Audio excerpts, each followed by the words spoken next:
और रमजान कैसा जा रहा है? सर अच्छा जा रहा है। अच्छा, बख्शिश का महीना शुरू हो गया और बख्शिश का इशरा है, ऐसी है ना, रहमतें गई, बरकतें गई, बख्शें शुरू हो गई और जो शैतान है वो बख्शे जाएंगे। शैतान है ही नहीं सर अभी यहाँ पे। कितने फिरते ने नजर नहीं आ रहे, इस वक्त कितने मौजूद हैं ऑनलाइन, नजर नहीं आ रहे। चले, अल्लाह ताला सबकी बख्शिश फरमाए, लंबी जिंदगियां दे, बेहतर मुस्तकबिल कर, और हमारे लिए भी दुआ किया जाए। बाकी आज हमने कोई थोड़ा सा पढ़ना है, श्रोडिंगर इक्वेशन, और उसको मॉडिफाई करना है अपने रिलेटिविस्टिक क्वांटम मैकेनिक्स के लिए, जो लास्ट टाइम हमने डिस्कस किया था। तो नोट्स मैंने कुछ आप लोगों के साथ शेयर किए थे, तो सही है ना?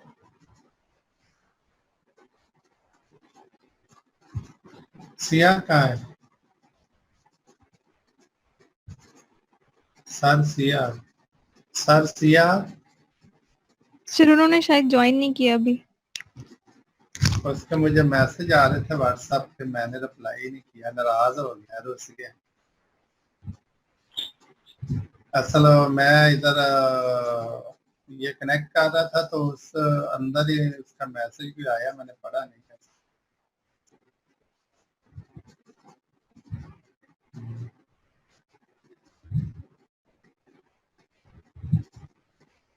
अच्छा,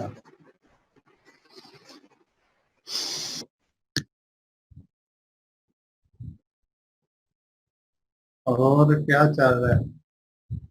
जी आर आई हुई है? जी आर आई? सर उसने भी अभी ज्वाइन नहीं किया। जी बच्चों, कितने हुए participant? Thank you very much बच्चों। अब शुरू करते हैं। लास्ट टाइम अगर आपको याद हो तो हमने रिलेटिविस्टिक और नॉन रिलेटिविस्टिक क्वांटम मैकेनिक्स शुरू की थी, और मैंने अर्ज की थी कि जो श्रोडिंगर इक्वेशन है, it explain the phenomena happening at non relativistic case, and the phenomena happening in the relativistic case means at the speed of the phenomena happening at the pace of the light cannot be explained using Schrodinger equation. So for that we have to modify the Schrodinger equation, and we need new equation, wave equation, that is called a relativistic wave equation. So आज हम Schrodinger wave equation से निकल के relativistic wave equation develop करेंगे।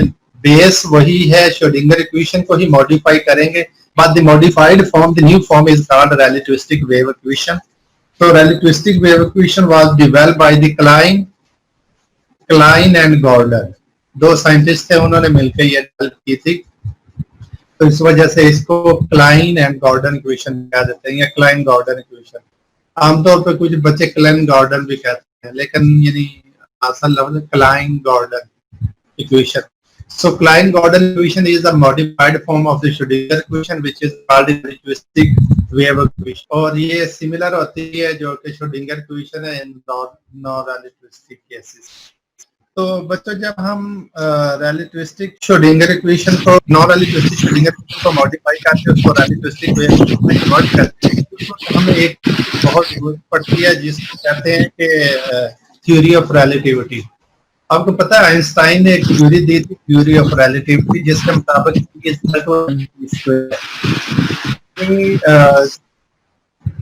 Energy can be convert to mass and mass can be converted into energy. और ये जो phenomena होता है ये किस स्पीड के साथ है, जीरो हो रहा, इस तरह की होती है, it is happening at the speed of the light.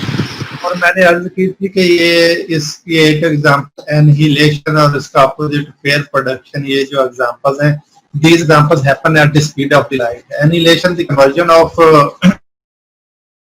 oppositely charged particles into energy, and pair production, the combination of two photons at the speed of the light into the charged particles, means particle and antiparticle. ये दो phenomena जो हैं ये relativistic speed पे हो रहे थे, इसलिए श्रोडिंगर इनको एक्सप्लेन कर पाती, तो उसके लिए हमें फिर एक नई इक्वेशन की जरूरत पड़ती है. दैट का रिलेटिविस्टिक इक्वेशन वो किसने डेवलप की थी? क्लाइन एंड गॉर्डन ने.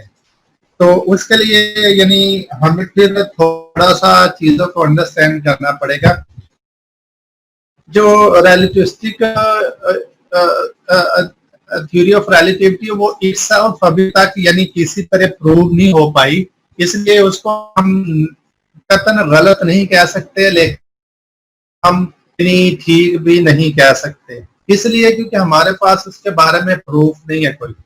लेकिन वो फिर हम ठीक ही उसको तसव्वुर करते हैं जब तक हम उसके अगेंस्ट थ्योरी ना ले आए या उसको चैलेंज न कर सके. क्योंकि ये सारा फिनोमेना किस पे होता है? एट द टाइम, यानी थ्योरी ऑफ रिलेटिविटी चीजों को एक्सप्लेन करती है at the speed of light. लेकिन स्पीड ऑफ लाइट पे एक इशू है.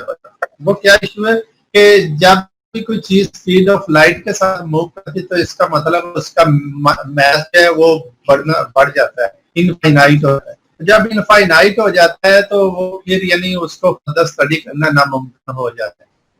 तो यानी ये थ्योरी ऑफ रिलेटिविटी का ड्रॉबैक है कि इसमें यानी जब इसको हम एक्सपेरिमेंटली प्रूव करने की कोशिश करते हैं तो किसी भी पार्टिकल के ऊपर जब हम इसकाते हैं तो उसको हमें पहले वेलोसिटी ऑफ लाइट के साथ मूव करना पड़ता है.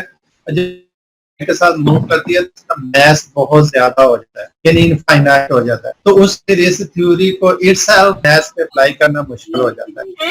तो उस प्रॉब्लम को सॉल्व करने के लिए आइंस्टाइन और थ्योरी जिसको स्पेशल थ्योरी ऑफ रिलेटिविटी है, आइंस्टाइन ने 1905 के अंदर ये स्पेशल थ्योरी ऑफ रिलेटिविटी दी, जो कि थ्योरी ऑफ रिलेटिविटी से थोड़ी सी डिफरेंट है. स्पेशल थ्योरी ऑफ रिलेटिविटी उससे थोड़ी सी डिफरेंट है. जो थ्योरी ऑफ रिलेटिविटी है उसके अंदर स्पीड जो है, स्पीड ऑफ लाइट कांस्टेंट नहीं रहती, वो यानी चेंज होती है. स्पेशली कहाँ वैक्यूम ना हो, नॉन वैक्यूम एनवायरनमेंट के अंदर जब चीजें मूव करती हैं तो उनकी वेलोसिटी कांस्टेंट नहीं रहती due to friction and other forces. तो यानी जब कांस्टेंट नहीं रहेगी तो इसलिए उसकी वेलोसिटी कम ज्यादा होगी तो उसका मास कम ज्यादा होगा, फ्लक्चुएट करेगा.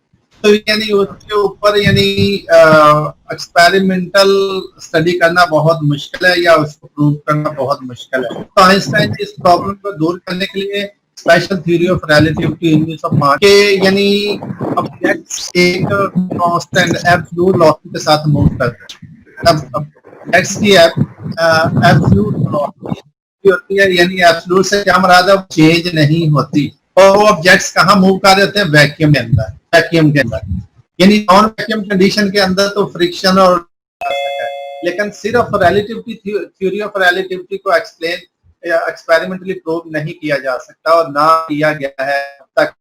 इसलिए स्पेशल थ्योरी ऑफ रिलेटिविटी पेश की गई थी और इसको एक्सपेरिमेंटली प्रूव भी किया गया है. उसके मतलब क्या है? चीजें वैक्यूम के अंदर जब मूव करती हैं तो उनकी एब्सोल्यूट वेलोसिटी होती है. एब्सोल्यूट वेलोसिटी से क्या मुराद है कि वो कि जो इनर्शियल फ्रेम ऑफ रेफरेंस होता है उसके अंदर जब यानी वैक्यूम का इनर्शियल फ्रेम ऑफ रेफरेंस उसके अंदर जो कोई ऑब्जेक्ट मूव कर रहा होता है और वो मुख्तलिफ ऑब्जर्वर जगह पे उसको जो ऑब्जर्व कर रहे होते हैं सब के लिए उसकी वेलोसिटी सेम होती है.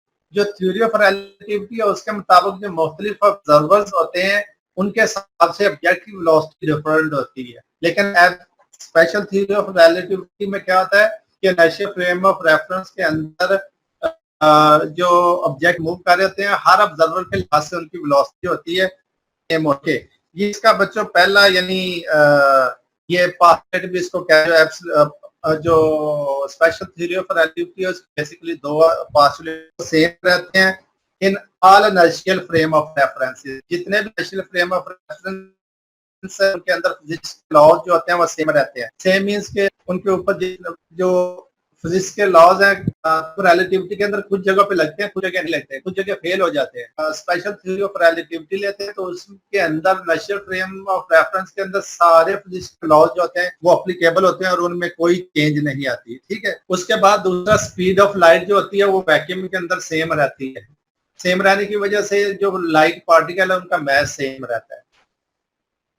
लेकिन थ्योरी ऑफ रिलेटिविटी के अंदर स्पीड ऑफ लाइट जो होती है वो सेम नहीं रहती, जो थ्योरी और वैक्यूम कंडीशंस के अंदर relativity theory speed does not remain same for all observers in an inertial frame of the reference, but in special theory of relativity, the speed of the light remains same for all observers.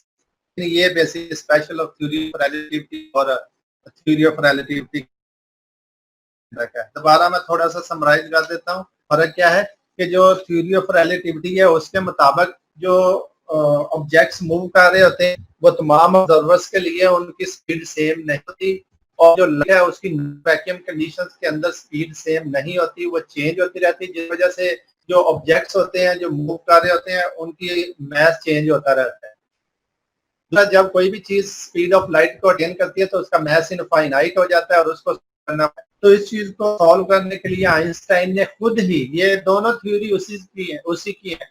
Einstein ने खुद 1905 में एक नई theory पेश की जिसको मुताबिक क्या है, उसने चीजों को वैक्यूम के अंदर डील किया और उसने कहा वैक्यूम के अंदर चीजें एब्सोल्यूट वेलोसिटी के साथ मूव कर रही होती है, यानी एक वेलोसिटी के साथ।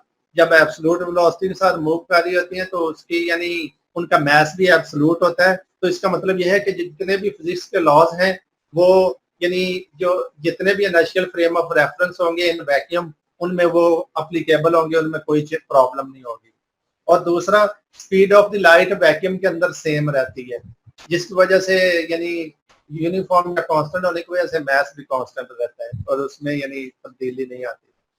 तो ये बेसिकली थ्योरी ऑफ रिलेटिविटी और स्पेशल थ्योरी ऑफ रिलेटिविटी में फर्क है। अब लेकिन ये तो मैंने सारा थ्योरेटिकली आपको समझाया। जो थ्योरी ऑफ रिलेटिविटी है उसका मतलब है E is equal to mc square, और जो स्पेशल थ्योरी ऑफ रिलेटिविटी है उसमें जो होता है ना दोनों साइड पे स्क्वायर लिया जाता है। E square is equal to p square c square plus m naught square c4। Special theory of relativity में E is equal to mc square जो होती है वो बदल जाती है, नई फॉर्म में आ जाती है। नई फॉर्म क्या है?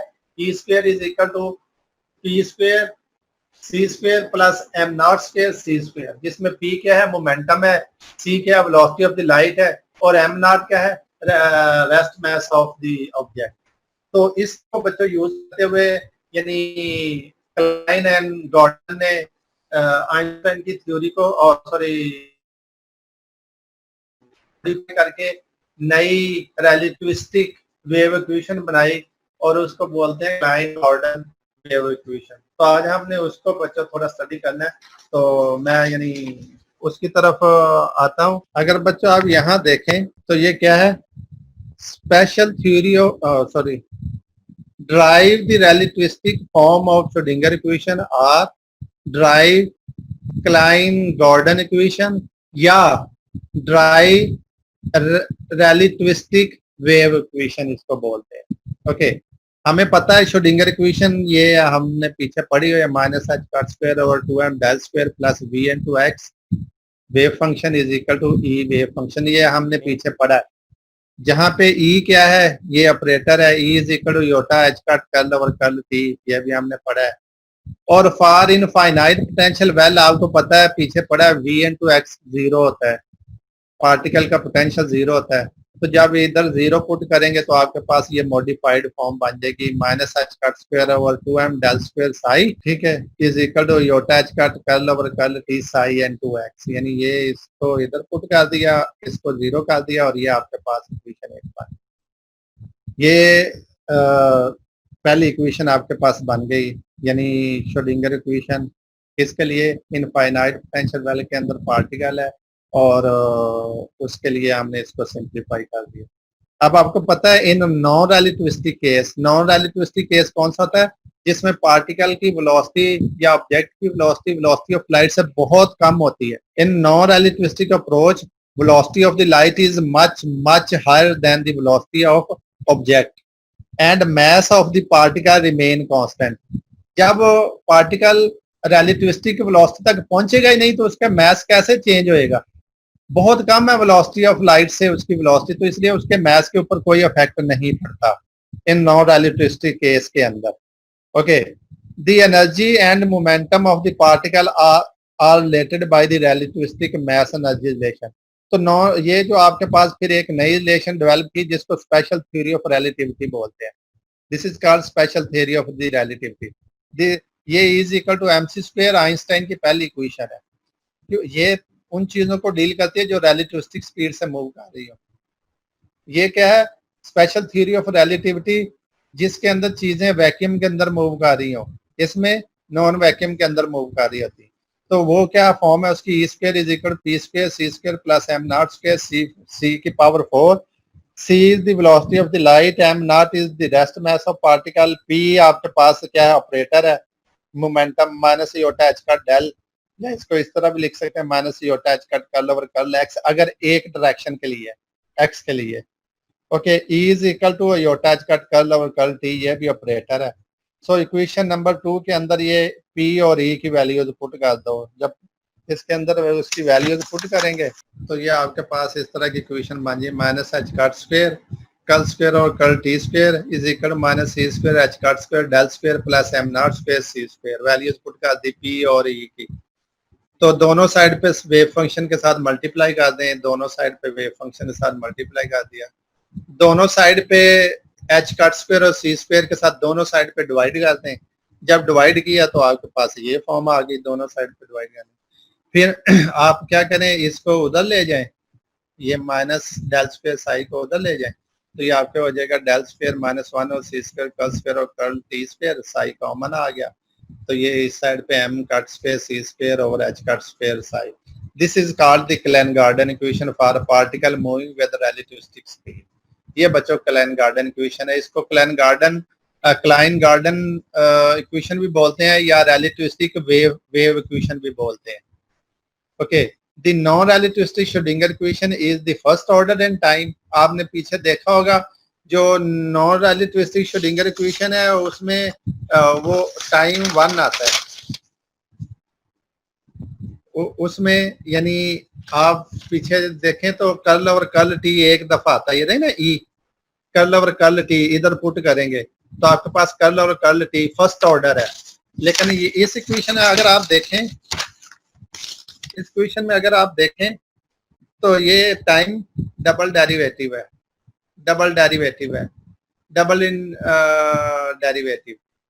श्रोडिंगर इक्वेशन में time derivative single time derivative होता है और इस इक्वेशन में डबल टाइम डेरिवेटिव होता है। So the non relativistic Schrodinger equation is first order in time, the Kline-Gordon relativistic equation is second order in time. So if the rest mass of the particle, अब आपने क्या किया था, ये क्या है? रेस्ट मास है। अब फर्ज करो rest mass of the particle 0 है, जैसे फोटोन है, फोटोन का रेस्ट मास क्या होता है? 0 होता है। तो ये इस साइड पे ये फिर सारी टर्म क्या हो जाएगी? 0। तो आपके पास बाकी रह जाएगा डेल स्क्वायर माइनस 1 और सी square curl square over curl T square psi. तो इस साई को अंदर मल्टीप्लाई करके ये हिस्से को उधर ले जाएं तो आपके पास आ जाएगा del square psi is equal 1 और सी स्क्वायर कर्ल स्क्वायर और curl T square psi, which is the wave equation for electromagnetic waves. तो आप बच्चों ये जो है ये किस चीज को रिप्रेजेंट करती है? रिलेटिविस्टिक स्पीड के लिए अप्लाई होती है ये वाली इक्वेशन, रिलेटिविस्टिक वेव इक्वेशन इसको बोलते हैं। तो रिलेटिविस्टिक स्पीड के साथ जो चीजें मूव करती हैं उनको बोलते हैं इलेक्ट्रोमैग्नेटिक वेव। तो ये जो है ये इलेक्ट्रोमैग्नेटिक वेव इक्वेशन भी इसको बोलते हैं, यानी Klein Gordon equation, relativistic wave equation या wave equation for electromagnetic waves. So which is the wave equation for electromagnetic waves are particles traveling with the velocity of the light, या उन particle की wave equation है जो velocity of light से move कर रहे होते हैं। तो ये बच्चों आज का यानी लेक्चर था। ये मैं स्पेशल थ्योरी ऑफ रिलेटिविटी का थोड़ा फिर आपको बता देता हूँ। ये स्पेशल थ्योरी ऑफ रिलेटिविटी क्या है जो अभी हमने थोड़ी डिस्कस की। According to the theory of relativity, speed of the light does not remain same in the non vacuum environment. Non vacuum environment के अंदर स्पीड ऑफ लाइट कांस्टेंट नहीं रहती। कौन कहता है? ये थ्योरी ऑफ रिलेटिविटी कहती है। So it is difficult to prove E is equal to mc square. E is equal to mc square को प्रूव करना मुश्किल है।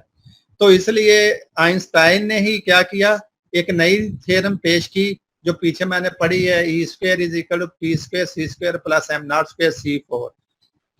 तो on the other hand special theory of relativity is the theory which has been proved experimentally. ये experimentally prove हो चुकी है। It gives a link between speed and time for objects moving in a straight line at some absolute speed. इसके मुताबिक जो objects हैं वो क्या कर रहे होते हैं, एब्सोल्यूट स्पीड के साथ मूव कर रहे होते हैं, और किस में मूव कर रहे होते हैं, वैक्यूम में। रिलेटिव जो थ्योरी ऑफ रिलेटिविटी उसके मुताबिक नॉन वैक्यूम में, और इसके मुताबिक वैक्यूम में, ताकि चीजें हमारे पास कांस्टेंट हो जाए। So under this condition law of physics remain same in all inertial frames of references. Speed of the light remains same in the vacuum for all observers. So in relativity theory, speed does not remain same for all the observers. Special theory और relativity में same रहती है, और relativity theory में same नहीं रहती। And mass of the body increase with velocity. ये mass किसके साथ increase होता है, velocity के साथ। ये कौन कहता है, theory of relativity। Special theory of relativity क्या होता है, एब्सोल्यूट स्पीड होती है, तो मैस भी जो होता है एब्सोल्यूट होता है, वो चेंज नहीं होता। ये बच्चों आज का आपका लेक्चर हो गया। किसी को कोई इशू है तो वो डिस्कस करें। अस्सलाम वालेकुम सर। जी जी वालेकुम सलाम। सर टॉपिक से हट के क्वांटम से रिलेटेड एक क्वेश्चन है, कर सकता हूँ सर? वो बता दें काइंडली, डिफरेंस क्या है हिल्बर्ट स्पेस में और लीनियर वेक्टर स्पेस में? ओके, जो हिल्बर्ट स्पेस और लीनियर, असल जो हिल्बर्ट स्पेस है वो कन्फाइंड स्पेस उसको बोलते हैं। कन्फाइंड मीन कि वो जनरलाइज स्पेस नहीं है। जनरलाइज स्पेस कौन सी होती है, जिसके अंदर 4 कोऑर्डिनेट्स हैं, एक्स वाई और जी। लेकिन जो हिल्बर्ट स्पेस है वो जनरलाइज नहीं है, उसके अंदर स्पेशल कंडीशंस अप्लाई होती हैं, यानी स्पेस कोऑर्डिनेट के ऊपर। तो ये बेसिक तो ये इनके फर्क है। बाकी उसकी एक मैथमेटिक्स है, वो मैथमेटिक्स प्रूव करने से आपको समझ आएगी कि यानी क्या डिफरेंस। लेकिन ये कि हिल्बर्ट स्पेस मैंने आपको अर्ज कर दी है, हिल्बर्ट स्पेस बेसिकली जो होती है कन्फाइंड कंडीशंस के अंदर जो स्पेस कोऑर्डिनेट होते हैं ना, यानी जिनके ऊपर आप लिमिट्स लगा दें, यानी जैसे स्पेस लाद है ना एक्स वाई जी, आप जितना मर्जी बढ़ते जाए। लेकिन जो हिल्बर्ट स्पेस है उसके अंदर आप इस तरह यानी नहीं बढ़ सकते। ठीक है, ये बेसिकली हिल्बर्ट ने ये कुछ कंडीशन लगाई थी पार्टिकल्स या मोशन के ऊपर, तो वो जो नई एक उसने अपनी एक ज्योमेट्री या एक नया स्ट्रक्चर या एक नया फ्रेम ऑफ रेफरेंस डेवलप किया, उसको उसने हिल्बर्ट से किया। अब हम ऑफ कंटिन्यूटी और प्रॉपर्टी डेंसिटी में लोग करनी है रिलेटिविस्टिक क्वांटम मैकेनिक्स में। पहले जो हमने पढ़ी है वो नॉन रिलेटिविस्टिक क्वांटम मैकेनिक्स में पढ़ी है, लेकिन अब हम यानी कंटिन्यूटी इक्वेशन ऑफ कंटिन्यूटी जो आप में पढ़ते हैं, लेकिन वो अब हम क्वांटम मैकेनिकली पढ़ेंगे उसको। इक्वेशन ऑफ कंटिन्यूटी निकालेंगे और प्रोबेबिलिटी डेंसिटी निकालेंगे। तो जो नेक्स्ट है अगर यानी क्लास होती है तो वो मैं आपको लो सकता हूँ। फिर बच्चों ये जो क्लेन गार्डन इक्वेशन है ना, ये बेसिकली इटसेल्फ इसकी कुछ प्रॉब्लम्स हैं, यानी ये इतना आसान काम नहीं है कि श्रोडिंगर इक्वेशन जो नॉन रिलेटिविस्टिक क्वांटम मैकेनिक्स को एक्सप्लेन कर रही होती है, यानी स्पीड ऑफ लाइट से बहुत स्लो, उसमें प्रॉब्लम्स हैं। तो ये तो रिलेटिविस्टिक क्वांटम मैकेनिक्स जो स्पीड ऑफ लाइट के साथ हो रही होती है उसको एक्सप्लेन करती है, तो ये कैसे हो सकता है इसके प्रॉब्लम्स ना हो? तो इसकी कुछ लिमिटेशंस हैं, कुछ प्रॉब्लम्स हैं। तो नेक्स्ट यानी अगर हमारा नेक्स्ट वीक क्लास होती है तो उसमें फिर मैं आपको एक तो इक्वेशन ऑफ कंटिन्यूटी और probability density relativistic quantum mechanics में कैसे निकालते हैं और क्या उसकी इक्वेशंस होती हैं, और दूसरा limitations of Klein Gordon equation, ये मैं आप लोग। ठीक है, इसके अलावा कोई आपके जहन में सवाल है तो वो आप हुक्म करें।